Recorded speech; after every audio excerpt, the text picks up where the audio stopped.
आत्मा त्वं गिरिजामतिः सहचरा प्राणः शरीरं दुहं पूजा ते विषयोपभोगरचना निद्रा समाधिस्थिति संचारः प्रदयो प्रदक्षिणविधि स्तोत्राणि सर्वागिरो यद्यत् कर्म करोमि तत्तदखिलं शंभो तवाराधनम्।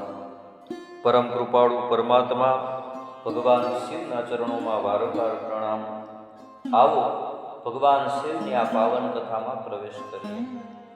સૂતજી ઋષિઓને કહે છે, હે ઋષિઓ, આ પૃથ્વી ઉપર જે પણ મનુષ્ય જન્મ ધારણ કરે છે એને 8 પ્રકારના બંધન લાગે છે।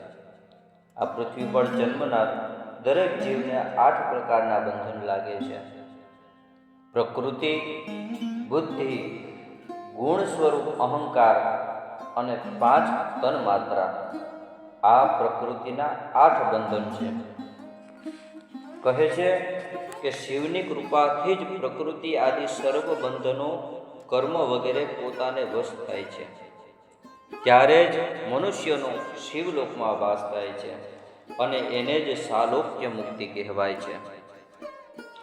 ભગવાન શિવ સર્વજ્ઞ છે, પરિપૂર્ણ છે, સર્વજ્ઞાતા છે, તૃપ્તિ અનાદિ જ્ઞાન સ્વરૂપ છે, આવું વેદો જાણે છે।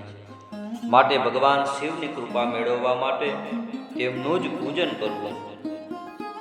ભગવાન શિવનું પૂજન કરવાથી જ ભગવાન શિવની કૃપા મળે છે અને ભગવાન શિવની કૃપાથી જ સાલોક્ય મુક્તિ પ્રાપ્ત થાય છે। ભગવાન શિવની જ્યારે પણ પૂજા કરીએ ત્યારે 3 બાબતોનું ખાસ ધ્યાન રાખવું। ભસ્મ, જ્યારે પણ શિવ પૂજા કરવા બેસીએ ત્યારે મસ્તક પર ત્રિકુંડનું ભસ્મ ધારણ કરવું જોઈએ। બીજું, રુદ્રાક્ષની માળા। શિવપુરાણમાં કહ્યું છે, જે પણ વ્યક્તિ ભગવાન શિવની પૂજા કરવા બેસે તેણે ગળામાં રુદ્રાક્ષની માળા ધારણ કરવી। અને ત્રીજું, શિવ નામ। આ 3 વસ્તુ જે માણસ પૂર્ણ શ્રદ્ધા ભાવથી ભગવાન શિવની આવી રીતે પૂજા કરે, ભગવાન આશુતોષ મહાદેવ તેની ઉપર પ્રસન્ન થાય છે।